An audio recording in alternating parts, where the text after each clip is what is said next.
तर नमस्कार मित्रांनो. आजचा हा व्हिडिओ आपण बनवतोय त्याच्यामागे एक कारण आहे. ते कारण असं आहे की प्रधानमंत्री जन औषधी योजना, जन औषधी परियोजना, आधी सर्क्युलर बघून घ्या, पुढच्या गोष्टी सांगतो.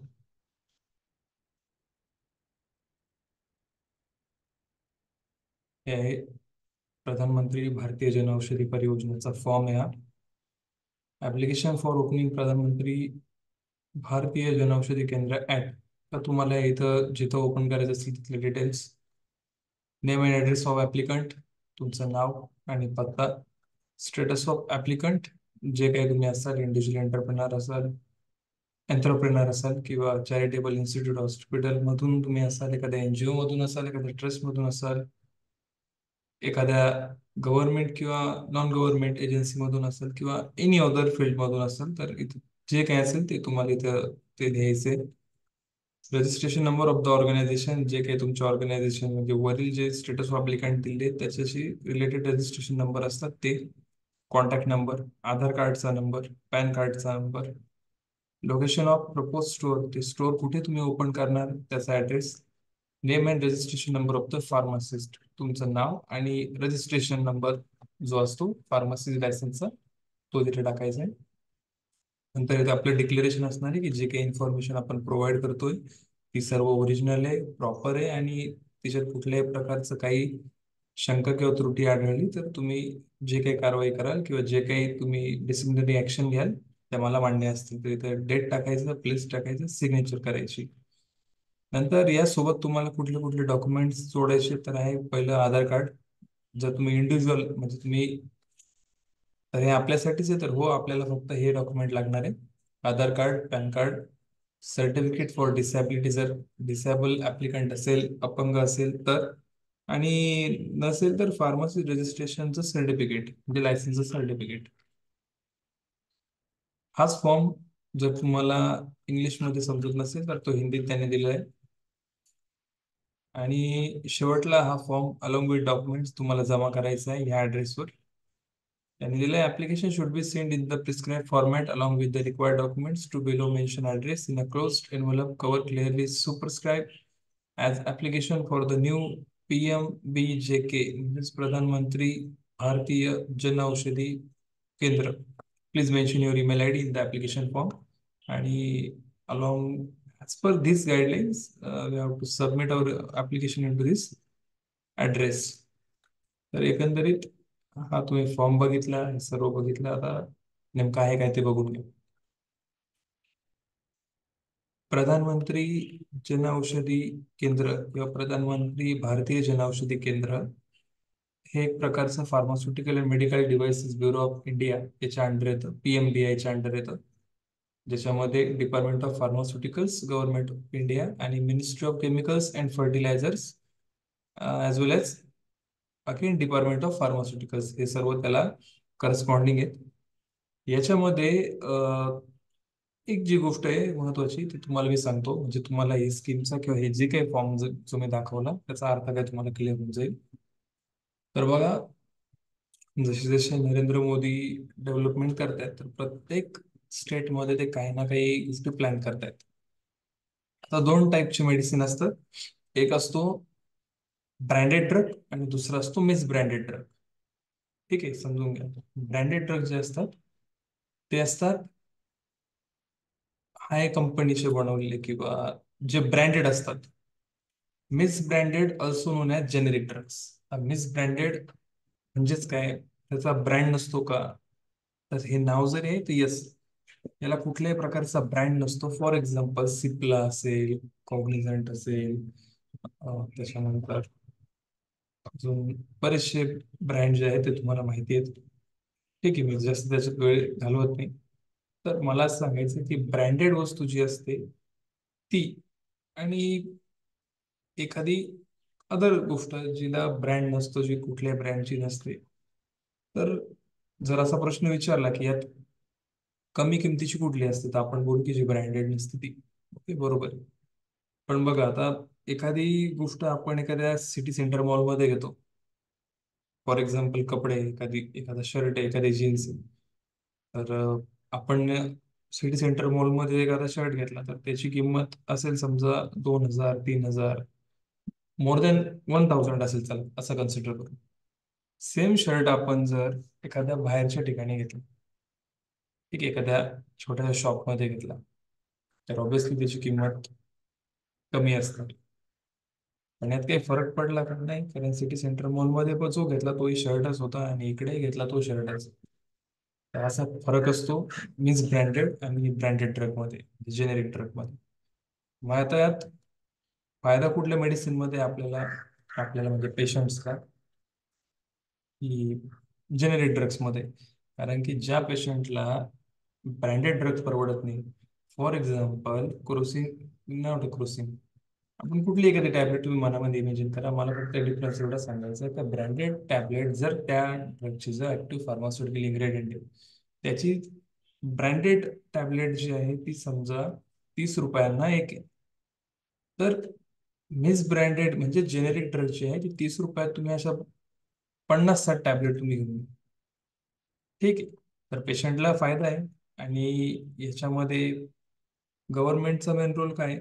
गव्हर्नमेंटला माणसं जगवायची, लोकसंख्या जगवायची आहे. कारण कोविडमध्ये जसे गव्हर्नमेंटने फ्री वॅक्सिनेशन करून दिलं, तशा पद्धतीत गव्हर्नमेंट किती पेशंट गरीब असला किंवा त्याची इकॉनॉमी किती पण वीक असेल तर त्याला जिवंत ठेवण्याचं काम आहे गव्हर्नमेंटचं. म्हणून तर हे राशन कार्ड वगैरे या सगळ्या गोष्टी.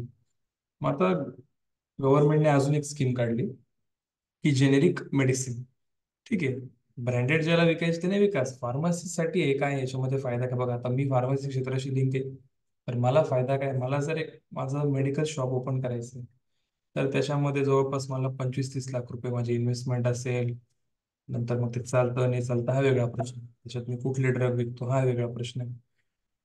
पण जेनेरिक किंवा गव्हर्नमेंट काय सांगताय की तुम्ही जेनेरिक मेडिसिनचं म्हणजे जेनेरिक जनऔषधी केंद्र तुम्ही ओपन करा, ज्याच्यामध्ये तुम्ही 50% समाजसेवा करा, 50% कमवा, ठीक आहे. आणि याच्यामध्ये तुमचा पण प्रॉफिट असणार, आमचा पण असणार, गव्हर्नमेंटचा पण असणार आणि लोकांचा पण असणार. तो बघा कसा. जेनेरिक स्टोअर आपण जेव्हा ओपन करू, तर त्या बदल्यात गव्हर्नमेंट आपल्याला काय देणार? काही पैसे देणार. आपण जे जेनेरिक स्टोअर गव्हर्नमेंटकडनं पैसे घेऊन टाकले, त्यातनं लोक जे कमी पैशांमध्ये मेडिसिन्स विकत घेणार, तर लोकांचा फायदा होणार म्हणजे समाजसेवा झाली. आता गव्हर्नमेंटला काय फायदा झाला? कारण बघा, लोकांना मेडिसिन मिळाले कमी पैशात, जे तुम्ही दिले, लोकांचा फायदा झाला.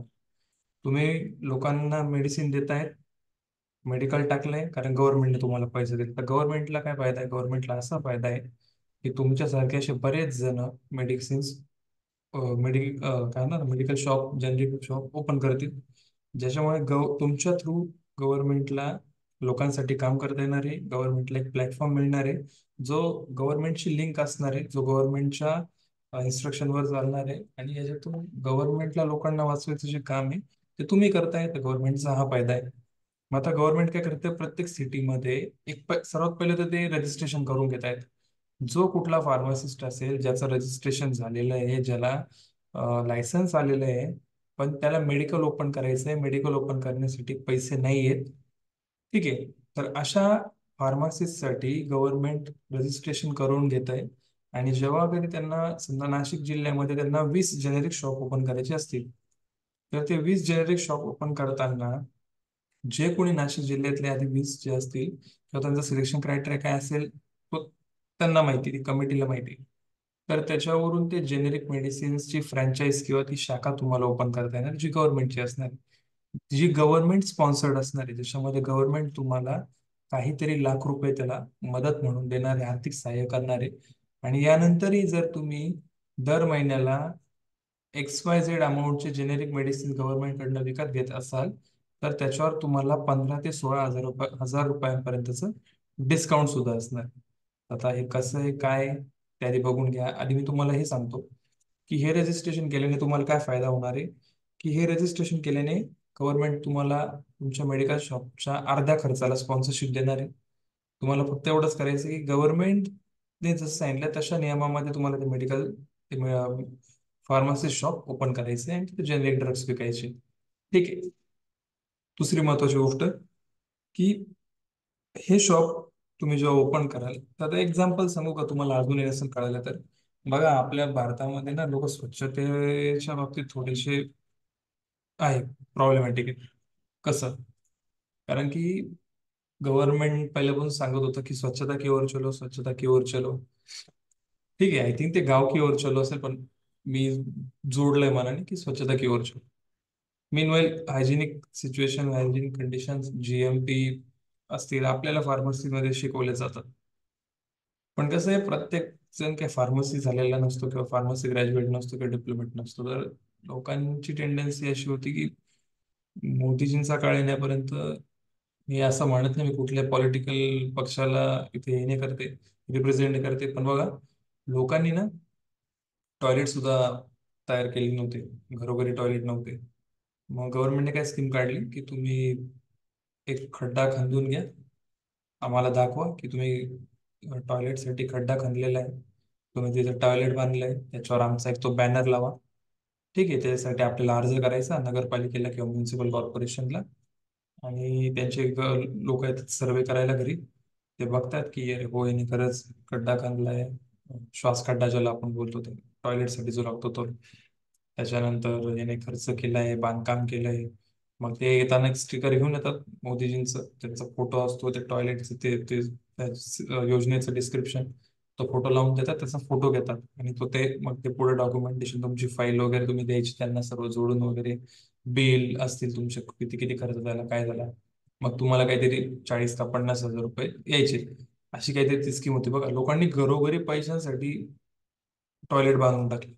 गव्हर्नमेंटचा काय फायदा आला यात? की गव्हर्नमेंटचा असा फायदा आला की ते फॉर्म्स वगैरे जेवढ्या लोकांनी विकत घेतले, त्या फॉर्मचे पैसे किंवा ते डॉक्युमेंटेशनचे पैसे, म्हणजे गव्हर्नमेंटचं इकॉनॉमी वाढली. दुसरा पॉइंट की गव्हर्नमेंटला स्वच्छता करायची होती, तर पैसे दिल्याने लोकांनी स्वच्छता करून घेतली. तर तशा प्रकारचंच एक लॉजिक ह्या ह्याच्यामध्ये येते की तुम्ही मेडिकल शॉप ओपन करा, तुम्ही लोकांची सेवा करा, तुम्हाला जिथे जिथे अडचण येईल, प्रायमरी जो जो अडचण येते स्टार्टिंगला बिझनेस स्टार्ट करताना, पैसा कमी पडतो, तो अर्धा पैसा गव्हर्नमेंट देणार आहे. ठीक आहे, आता कळालं असेल तर मी तुम्हाला ते दाखवतो कसं करायचं ते. हे बघा, तुम्हाला गुगलवर जायचं आहे. गुगलवर गेल्यानंतर तुम्हाला जनऔषधी.gov.in, इंडेक्स ही वेबसाईट आहे, याच्यावर क्लिक करा. याच्यावर क्लिक केल्यानंतर लगेचच तुम्हाला इथे फार्मसी रजिस्टर हेअर असं नाव येईल. त्यानंतर तुम्ही हा फॉर्म भरून द्यायचा आहे. फुल नेम, काळजी घ्या की फुल नेम तुमचं तेच असेल जे तुमच्या लायसन्सवर आलेलं आहे. त्या स्पेलिंग मिस्टेक वगैरे काही होऊ देऊ नका. जे तुमच्या रजिस्टर्ड लायसन्स वर असेल तेच तुम्ही इथं फुल नेम टाका. मोबाईल नंबर काळजी असू द्या की तो बँकेशी लिंक असेल, तो आधार कार्डशी लिंक असेल, तो तुमचा चालू नंबर असेल ज्याच्यावर OTP किंवा गव्हर्नमेंटचे काही मेसेजेस वगैरे येतील. नंतर ईमेल आय डी, याची काळजी घ्या की तो ईमेल आय डी जे आहे सिंक्रोनायझेशन चालू असेल. कारण की मोस्ट ऑफ वेळा काय होतं की गव्हर्नमेंट मोबाईल नंबर आणि ईमेल आय डी हे दोन्ही एकमेकां थ्रू व्हेरीफाय करतात आणि या दोघांवरही OTP येतो. ठीक आहे, मोबाईलवर जर बऱ्याच वेळा आल्या, काही काही वेळा असंही होतं की गव्हर्नमेंट मोस्ट ऑफ ईमेल आय डीलाच आपण म्हणू की प्राधान्य देतात आणि ईमेल आय डीवरच OTP येतात. त्याच्यामुळे तो ईमेल आय डी चालू आहे का, त्याचा पासवर्ड आहे का, तुम्हाला सगळं त्याबद्दल माहिती का, तो ओपन करून बघा. पासवर्ड नसेल माहीत तर फॉरवर्ड पासवर्ड करून त्याला व्यवस्थित ऑन करून बघा. नंतर हे रजिस्टर्ड अंडर स्टेट, तर तुमचं फार्मासिस्ट रजिस्ट्रेशन जे लायसन्स आहे ते कुठल्या स्टेटमध्ये, ज्या राज्यातून झालं असेल, तर मग तुम्ही मराठीत बोलतो तर ऑब्व्हियसली मी मराठीतल्याच लोकांसाठी, आपल्या लोकांसाठीच बोलतो, तर महाराष्ट्र इथे सिलेक्ट करा. रजिस्टर्ड डिस्ट्रिक्ट जे तुमचा जिल्हा असेल तो जिल्हा इथे सिलेक्ट करा. कम्प्लीट ऍड्रेस जो तुमचा ऍड्रेस असेल, जो आधार कार्डच्या मागच्या बाजूला जो ऍड्रेस असतो तोच इथे टाका. पिनकोड तुमच्या शहराचा, ज्या शहरात तुम्ही आहात, ज्या शहरात तुम्ही राहताय, जिथे तुम्हाला मेडिकल शॉप ओपन करायचंय, तिथला पिनकोड टाका. नंतर हा एक कॅप्चा दिलेला असतो, हा तुम्ही इथं व्यवस्थित ऍड करा आणि सबमिट करा. हे तुम्ही सबमिट करून द्यायचं आणि त्याच्यानंतर जे आहे, हे एक थोडक्यात एक लकी ड्रॉ सारखं आहे की जर गव्हर्नमेंटला वाटलं तर तुम्हाला ईमेल आय डी थ्रू किंवा मोबाईल थ्रू कॉन्टॅक्ट करू शकतात आणि पुढच्या गोष्टी तुम्हाला पॉसिबल होऊ शकतात. तर बघा, इथे ना काही ऑफर्स येत आहेत, तुम्हाला दिसत असेल या वेबसाईटवर. बघा इथे बघ, 5 लाख तक का इन्सेंटिव, 2 लाख तक का स्पेशल इन्सेंटिव, और सभी दवाइयों पर 20% तक की छूट. म्हणजे अशा काही या गव्हर्नमेंट थ्रू आपल्याला ऑफर मिळतात ज्या की करंट मार्केटमध्ये तुम्हाला मिळणार नाही. कारण फार्मा मार्केट हे फार टफ जाते सध्या. आणि जो कोणी नवीन बिझनेसमॅन होण्याचं स्वप्न बघतोय, जो कोणी व्यवसाय क्षेत्रात उतरण्याचा प्रयत्न करतोय, तर त्याच्यासाठी फार चॅलेंजिंग असतं की सर्वात पहिले स्टार्टिंग एवढा पैसा इन्व्हेस्ट करायचा आणि या सगळ्या गोष्टी. त्याच्यामुळे गव्हर्नमेंट तुम्हाला याला मदत करते. तरी चांगली ऑफर आहे, याचा सगळ्यांनी फायदा घ्या.